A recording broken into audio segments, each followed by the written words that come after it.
Hello, and welcome back for another episode of the Accessible Technology Podcast.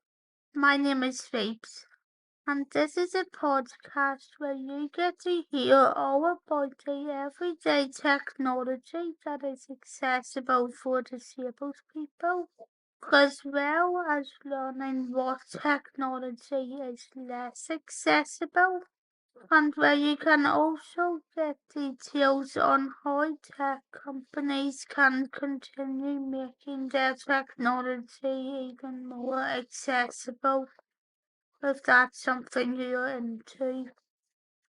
If you're wondering why all of the stories on here are recorded from the point of view of someone who has very limited movement, it is basically because I have been paralysed from the neck down since 2001, and that basically means that the only bit of movement I have is my head. So for that reason, that is why each of these are recorded from the point of view of someone who can't really move that much.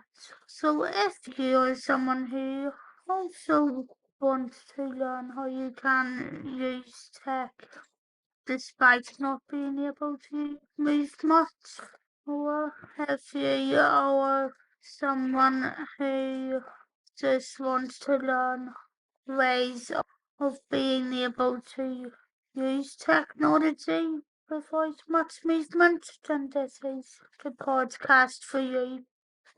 And the good news is that this podcast is now available to listen to on Apple Podcasts, Amazon Music, Audible, and Spotify.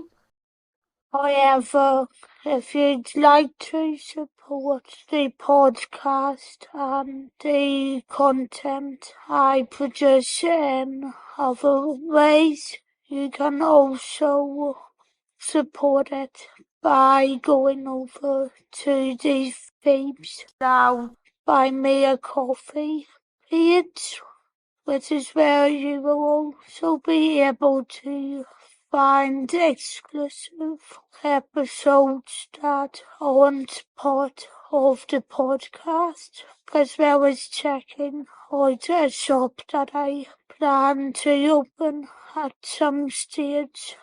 In this episode, we're going to be hearing about how home automation offers more independence to disabled people, which comes from a video that I first uploaded to YouTube back in December 2020 and was included as one of my Disability History Month tech talks that I did that year,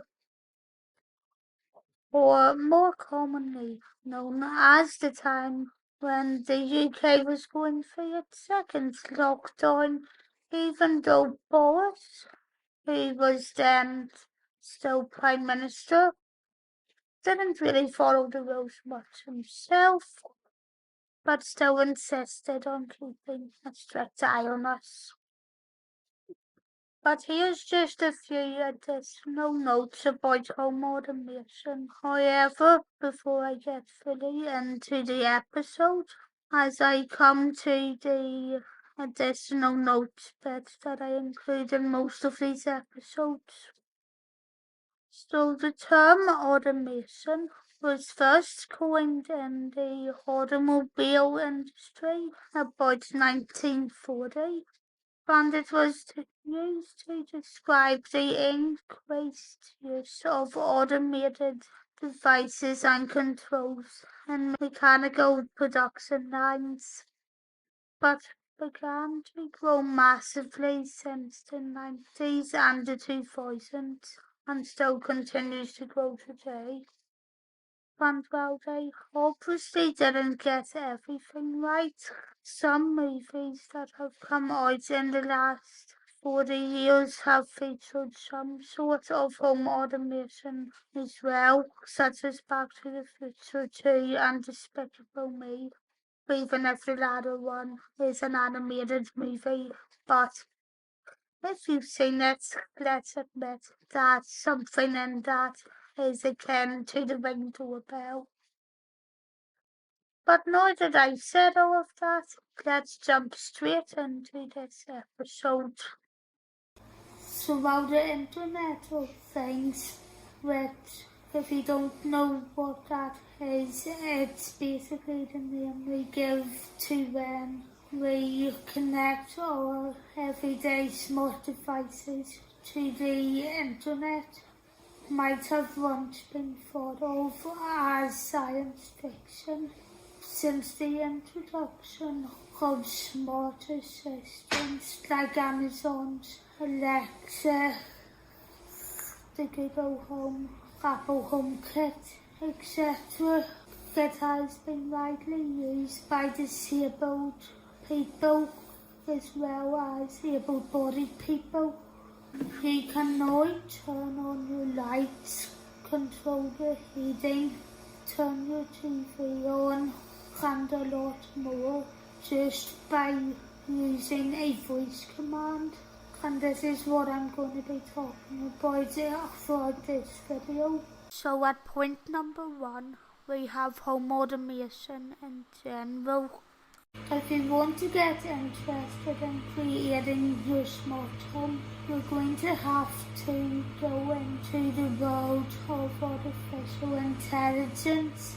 And you can find out more about my thoughts on this by checking out my review of the Amazon Alexa Echo Dot 3, which, if you haven't seen it yet, you can find by clicking on the card above or by going over to the blog. I said in that review that giving voice commands can sometimes be a wee bit difficult, but this will obviously just be something that will improve as AI and smart speakers get better. But I really can't describe any more of it as I haven't checked out the newer devices that have just been released, like the 4th generation of Echo products. So coming in then at number 2, we have smart light bulbs. At the end of last year, beginning of this year, I decided I wanted to tech my room up as a way of getting a wee bit more independence. I started with looking into smart light bulbs, and on my birthday in January I got one of the Life X ones, but unfortunately there were problems with it straight away when I found that the bulb wouldn't fit my lights that I have around the room on my walls, and had to buy a lamp instead, which you can see off the side there. But although the lamp does blend into my wallpaper okay, and it does work, I still think I would like to find bulbs that would work with the lights I have around my room, as well as 7 of my spotlights. And guys, if you see anything in this video that you think you could help with, please comment it in the comments below or reach out to me over social media. But since the rest of 2020 panned out differently than any of us would have imagined, I have decided to leave the rest of my smart home journey for next year. So as I only got as far as looking at smart light bulbs, I'm beginning to look at how I could control my TV this year before being put into shielding. Based on what order I might install things in next year. At point number 3, I'm looking at smart locks. For years I've wanted to get control over one of my bedroom doors, but I would also like to be able to, when we can go out to places again, to be in the situation where I can open and close a door by myself. With smart locks, we can lock and unlock your door by tapping your phone or giving a voice command. But if I'd got one of these, I would need one that would open doors as well and close them. So if there's any devices like these out there in the world, then please let me know. Or maybe developers could develop something like that. But another thing about them is I would have to be able to make a schedule, and I would also need an override mode in the case of a fire. Coming in at number 4, we have TV controls. Smart TVs have really taken off over the last few years, with 48% of households in the UK now having access to smart TVs, with 6.7 million of UK households, according to Finder UK, subscribe to 2 or more subscription services. And what makes them really accessible is the ability to set your phone and tablet up as a TV remote. I will admit that this year I didn't get as far as setting up my smart TV to turn on with my phone or by Alexa. But what I was able to do is set up my Apple TV to work with my phone and iPad. So at number 5, we have smart thermostats. Home automation also makes it possible to control your heating through the latest technology, helping to save money and energy as well. With thermostats which connect to Alexa, Google Home, Apple HomeKit and more, disabled and elderly people can also adjust their heating using a phone or tablet or even a smart speaker, and you can even set schedules for when you're not home. And finally, at point number 6, we have robot vacuums. Robot vacuums are another bit of home automation that can work well with doing cleaning for people, as they also double as a mop and can clean up all surfaces. You can get ones which connect to Alexa, but I can't say any more than this really, because the one I got for my family last year was one that didn't connect to Alexa and was also, we think, attacked when it startled my 2 cats and my dog, who decided to go in for the kill. But yeah, the what guys, hopefully the next one I buy at some point will have a wee bit better luck. But what are your thoughts on everything that I've said in this? Have you bought any of the home automation devices included? And if you have, in what ways do you think they've helped? Or do you think that they have helped a lot? And what would you keep the same or change about them? If you would like to pass on some of your thoughts, you can include them in a review wherever you're listening to this, as well as via the contact pages over on my Phoebe Tech Reviews site. which can be found by searching for www.pltechreviews.co.uk, or you can also get in contact with me by going over to the contact page on my other website, phoebelau.com.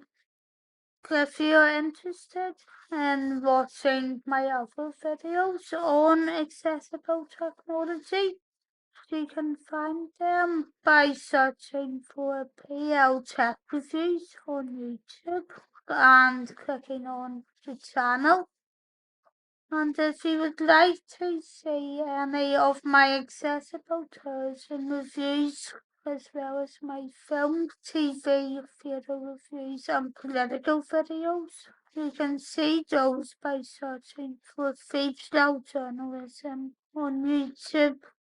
And don't worry if you would prefer to listen to an audio version podcast of all of that as well if you're driving, because you can also follow the Freestyle podcast by searching for it on all of the same destinations as you can listen to this podcast on.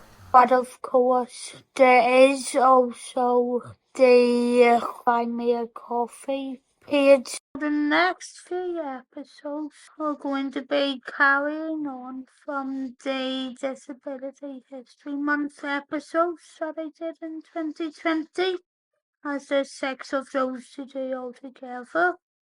And the next episodes to come out will be one about accessibility options that developers should include to make technology and gaming more accessible. And after that, I'll be jumping into an episode about where accessible and assistive tech sits within the law. The last episode to be uploaded as part of that series will be an episode about disability representation in video games. And then I'll be jumping into a wee bit more upbeat stuff as well. So we'll be away from the pandemic stuff that I did in relation and during the time when we were all locked away and forced under government control. If you would like to support me over on my socials, you can do so by searching for @FeebsNow on Twitter, and by also searching for the real FeebsNow on Instagram. However, you can also follow the Freestyle Tech Reviews site as well if you have a WordPress account. Thanks for listening, and I'll talk to you on the next one. Bye!